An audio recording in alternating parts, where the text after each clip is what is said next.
All right, so listen up. You know how it feels like the country's kinda glitching. It's not some big, loud disaster movie thing. It's sneakier. Stuff's just disappearing. Just this year, in 2025, over 7,000 grocery and retail spots just poof shut down nationwide. But that's not even the wild part.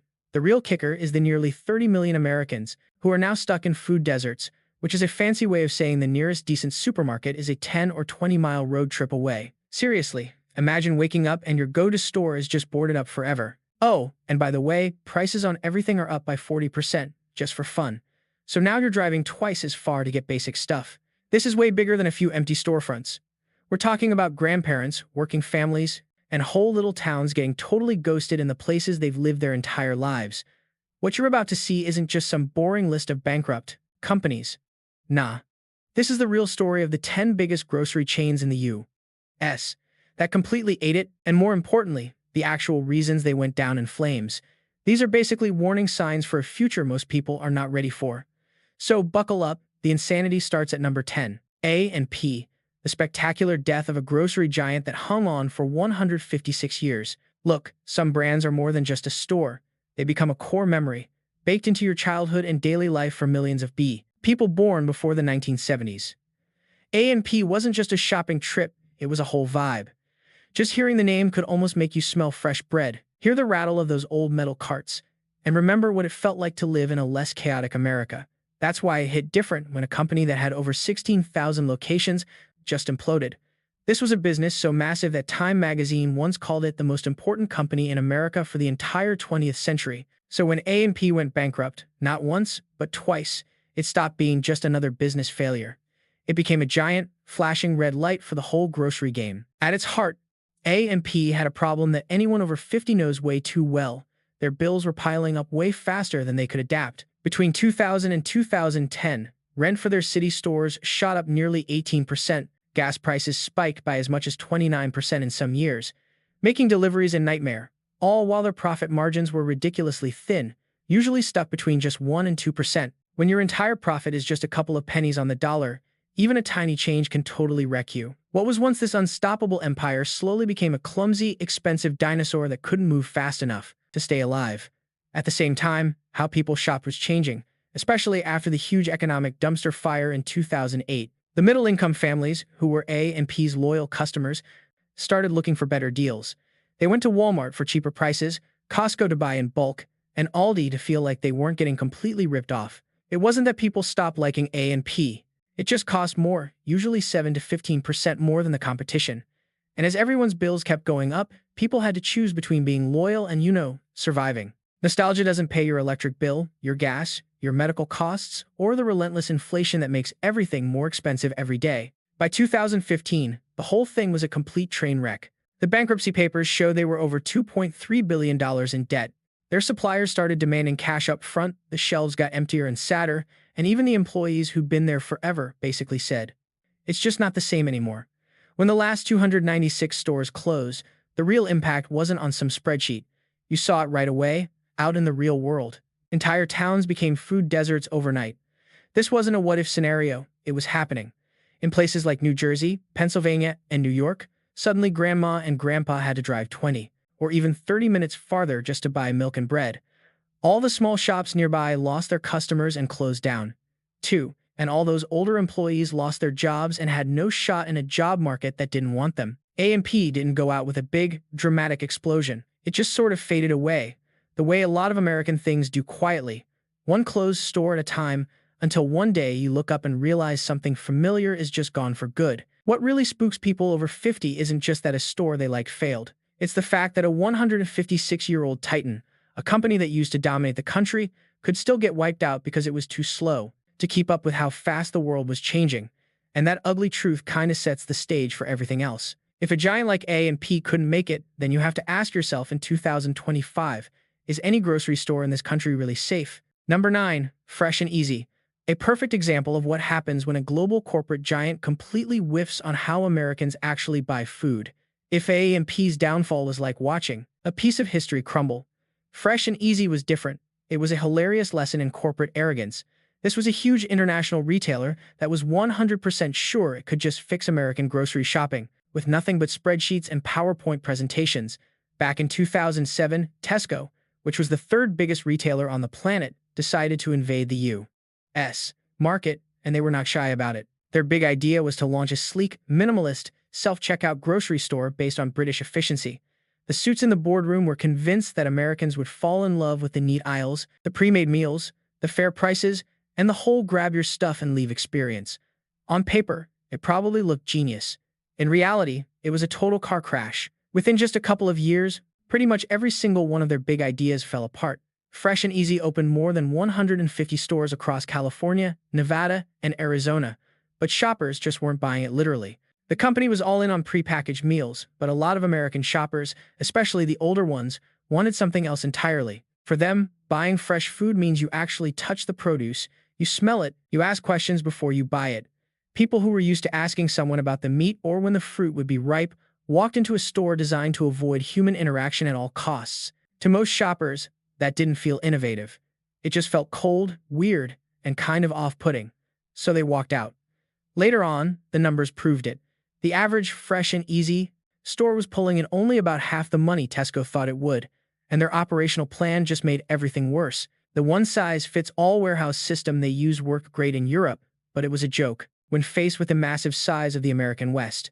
The delivery routes were super long and expensive, food spoiled more often, and their logistics costs just went through the roof, adding hundreds of millions of dollars to their losses. By 2012, Tesco finally admitted it had burned through more than $1 billion on Fresh and Easy. It became one of the biggest financial faceplants by a European company in U.S. history. But the real reason it failed wasn't just about the money. Fresh and Easy tried to rewire how Americans buy food, something that's all tangled up with habit, trust, culture, and what your family has always done using a plan designed in a boardroom thousands of miles away. Here's a tip. When customers don't trust you, don't feel good in your store, and don't see any real reason to shop there, no amount of cool design or fancy tech can save a business that's bleeding cash every single day. In 2015, Fresh and Easy went bankrupt for the second time and was completely gone within a few months. The most important lesson to come out of it, though, was what all the retail experts concluded. Fresh and Easy didn't go under because it was poorly managed. It went under because it misunderstood a simple fact. Buying food isn't just a logical choice, it's an emotional one. And if a massive corporation that conquered Europe can collapse just by misreading the vibe of American shoppers, then no grocery chain, no matter how big, can ever think it's too big to fail for the same dumb reason. Number 8. Dominick's of Chicago. You ever notice how some things disappear so quietly that you don't even realize they're gone until much later? That's exactly how Dominick's checked out. No big headlines, no chaos, no warning. So one day, all those super bright Dominick's signs you saw all over Chicago just vanished. Like, poof. One day they're there, the next, just dark windows staring back at you, reflecting the same confused look everyone had on their faces. See, for families in Chicago from the 70s through the 90s, Dominick's wasn't just a place you grabbed milk. It was basically woven into the fabric of their daily grind. You had the smell of bread baking in the morning, the aisles you probably got dragged through as a kid, and it was a hub for the Italian, Polish, and Irish families that pretty much built the whole vibe of the Midwest. At its height, this chain had over 100 stores. It was one of those things you just figured would be around forever, like student loan debt. But then came 1998, the year everything went sideways because a massive corporation called Safeway bought them out. And the whole thing didn't start falling apart because people stopped shopping there or some hot new competitor moved in. Nope. It started because a bunch of suits in a boardroom miles away from Chicago had no clue that the store's whole magic was that it felt familiar. We're talking local products and cashiers who actually knew your name. But Safeway came in with their one-size-fits-all corporate playbook. They slashed staff, hiked up the prices, and all the local brands people loved just disappeared from the shelves. They switched suppliers, and it even messed with the daily flow of the neighborhoods. And even though people had been loyal to Dominick's for decades, they noticed right away. The stores just didn't feel like their Times store anymore. It felt like some generic, corporate clone got dropped into their neighborhood without asking. The crash and burn was way faster than anyone saw coming. In a little over 10 years, Dominick's lost something like 40% of its customers.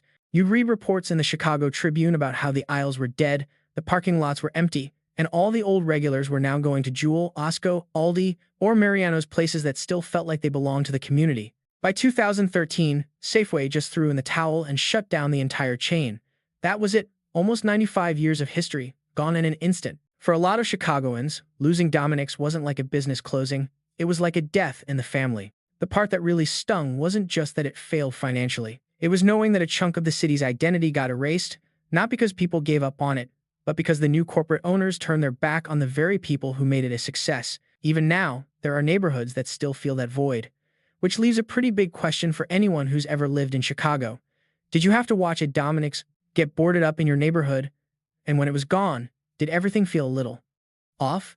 Tell your story. Hearing about it from real people is the only way to get what's actually happening in this country. And hey, if you want to keep track of these quiet shifts, especially the ones messing with people over 50, you should probably subscribe so you don't miss the next episode of how everything we know is changing. Number 7. Marsh Supermarkets.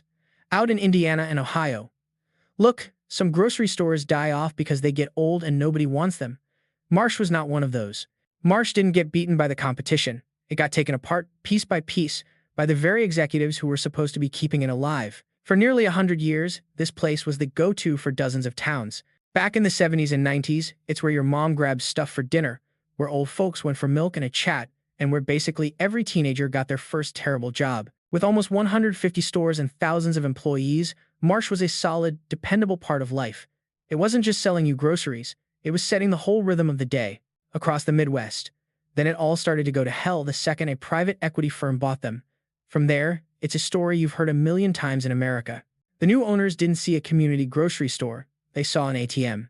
Slashing costs was the only thing that mattered, even if it meant breaking the whole operation. They cut staff down to the bone, got rid of fresh food options, swapped out good suppliers for cheap ones, and all the little programs for seniors, their most loyal customers just vanished. And as the quality dropped, the prices went up. Stores that used to feel like home started to feel empty, cold, and generic. And when the service went down the drain, people voted with their wallets. The older folks who counted on the place were the first to stop showing up. Money stopped coming in, stuff sat on the shelves, and the company's debt just kept piling up every single quarter. You didn't need an MBA to see the writing on the wall. Marsh wasn't being run by people who knew anything about selling food anymore. It was being run by a spreadsheet in an office hundreds of miles away. By 2017, Marsh filed for Chapter 11 bankruptcy. They chopped the company up and sold it for parts. A ton of stores just closed forever, creating food deserts in places where Marsh had been the only game in town. People who had given 20, even 30 years of their lives to that company got laid off with almost no warning. Entire towns, some with just that one Marsh store, were suddenly left with no place to buy fresh food. Marsh didn't die because its customers left. It died because the decisions were made by people who probably never even set foot inside one of its stores. So if you saw a Marsh disappear in your town, tell us what that was like. Number 6. Family Dollar. So, some companies collapse under a mountain of debt. Others get run into the ground by moron leaders. But what went down with Family Dollar wasn't just a business failing, it was basically a public health emergency. In 2022, federal inspectors took a little stroll through a Family Dollar warehouse in West Memphis, Arkansas. And what they found didn't just shock the regulators, it freaked out the entire retail world. Inside this building, which was supposed to be storing food, medicine, and stuff for hundreds of stores, they found over 1,000 rats, alive, dead, and in various states of decomposition. The FDA report said the place was a biohazard. Rat droppings on everything, products just contaminated with filth. The decision was swift and final. 404 stores were ordered to close. Immediately. No second chances, no please clean it up. Just one order, and hundreds of doors were locked overnight. But that rat-pocalypse wasn't the beginning of the problem. It was just the disgusting breaking point. Family Dollar was already in deep trouble. Their costs were soaring. Dollar General was eating their lunch, and their supply chain was a complete mess. Just a few months after that warehouse got condemned, another 390-plus stores were shut down because they were losing so much money. For millions of families barely getting by, Family Dollar was more than just some cheap store. It was the only place they could afford to piece together a meal for the night. So get this, when a place like Family Dollar goes belly up, it's not just a headline. Whole neighborhoods were basically left high and dry. All of a sudden, the closest place to buy milk was a 30-minute drive away, turning a simple errand into a whole ordeal. And guess who gets the raw end of the deal? The people with zero other options, of course. It's not like shoppers just decided to leave. The whole operation imploded, and the folks who depended on it the most were left holding the bag. Let me say that again. Family Dollar didn't fail because customers walked away. It failed because a catastrophic breakdown forced the poorest communities to shoulder the consequences. So here's a real question for you. If you live somewhere with both a Dollar General and a Family Dollar, what are the actual differences you see? And which one is actually helping the people who rely on it? Let me know. Stories like that show you what's really going on. stuff the national news never touches. Number 5. Ultra Foods. So, not every grocery chain goes down because it's run by incompetent fools. Some fail because they stick too closely to the one thing that made them a big deal in the first place. Ultra Foods is the perfect example of that kind of disaster. For years, Ultra Foods was the spot for hundreds of thousands of middle and lower income families in Indiana and Illinois.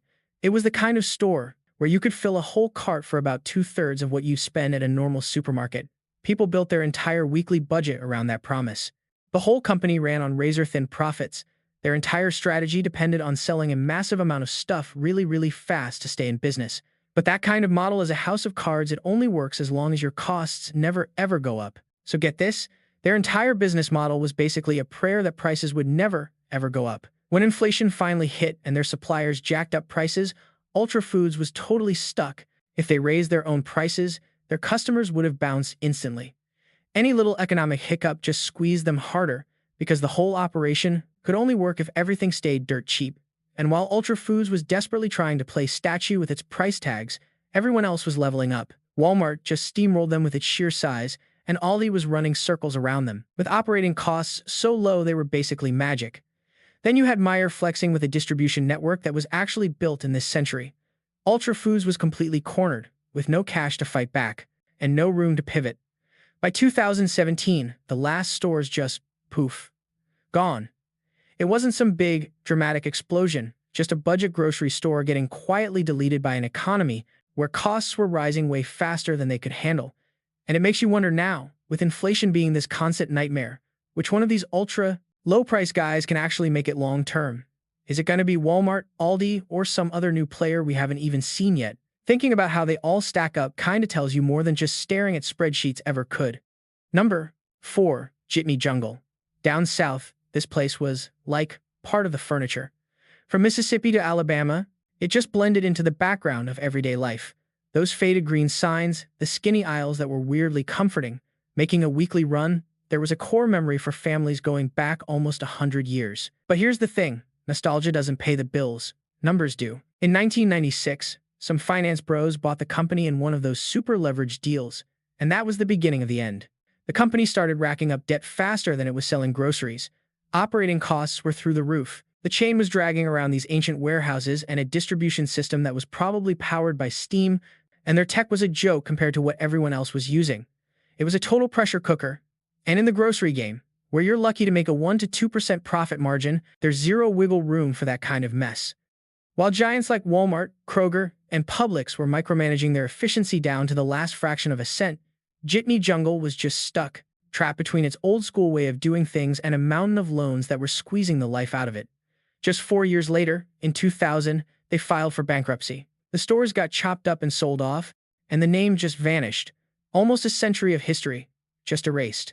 The thing that sucks for most people wasn't just losing a grocery store, it was how it just ghosted everyone. There was no big goodbye, no chance to say, hey, remember that time? No closure. One day you're buying milk there, the next day it's just an empty building, and you're left wondering, did Jitney Jungle really tank because of bad decisions, or was it just another local spot that had zero chance once the corporate giants decided they wanted the whole map to themselves? People are still debating that one down south. Number 3. Pantry Pride.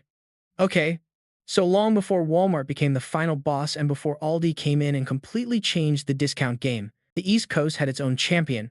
Pantry Pride was the undisputed discount king of the area, and they totally earned that title.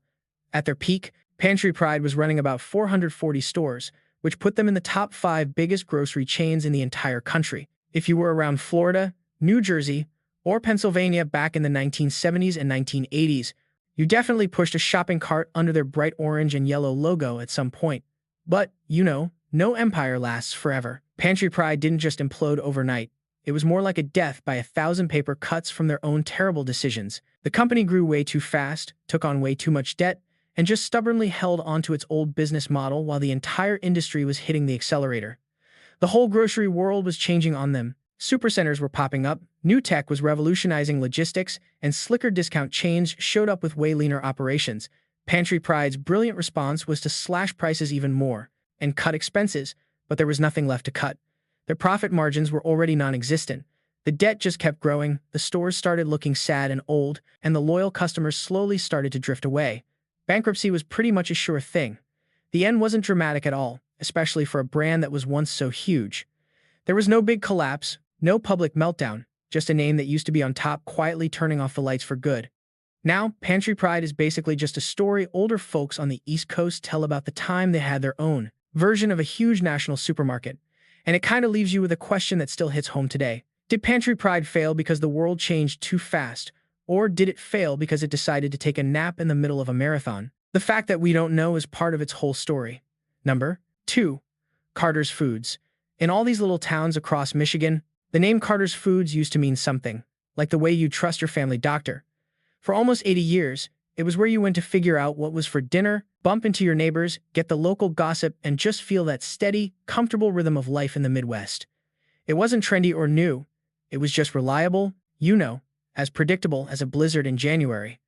And then the price wars came to town, and Carter's was just completely outgunned.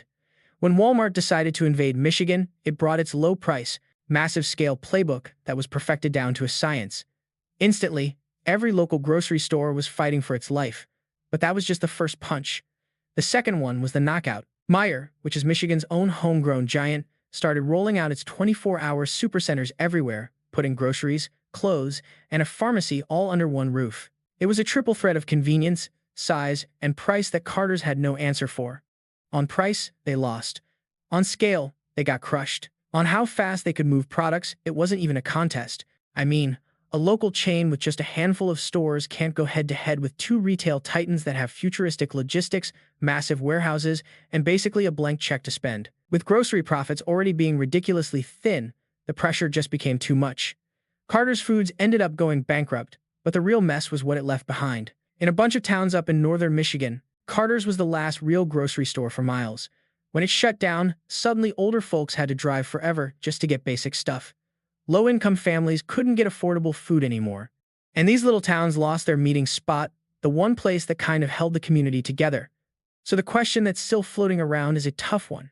Could Carter's have made it if Michigan hadn't turned into a corporate battlefield for Walmart and Meijer? Number 1. Fairway Market of New York. So, in New York City, some stores are more than just places to buy stuff. They're like part of the city's personality. For over 80 years, Fairway Market was one of those spots.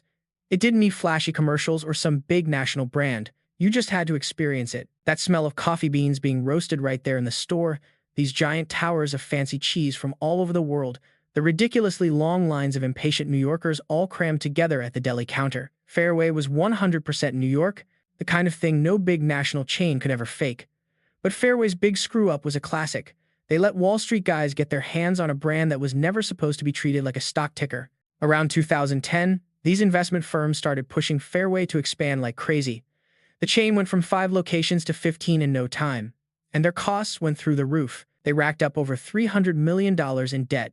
Instead of making the business stronger, every new store they opened was just another anchor dragging them down. Then the game changed again when Amazon bought Whole Foods in 2017. Suddenly, the grocery world was all about price wars and who could deliver to your door the fastest. Fairway didn't have the size or the money to even be in that fight.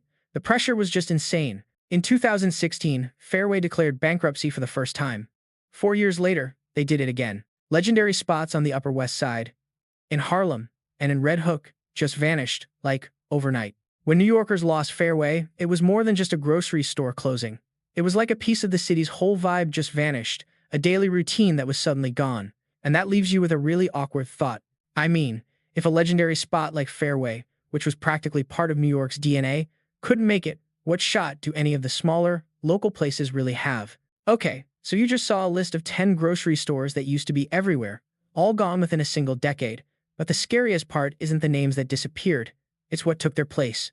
We're talking longer drives to get anywhere, prices that are a total joke, and entire groups of people, especially anyone over 50, left trying to make sense of a country that's changing faster than they can keep up with. This isn't ancient history, by the way. This stuff is literally happening as we speak, and it's not slowing down. If you're morbidly curious to see what happens next, you might as well subscribe so you catch the next chapter of how our world is being secretly rewired in real time.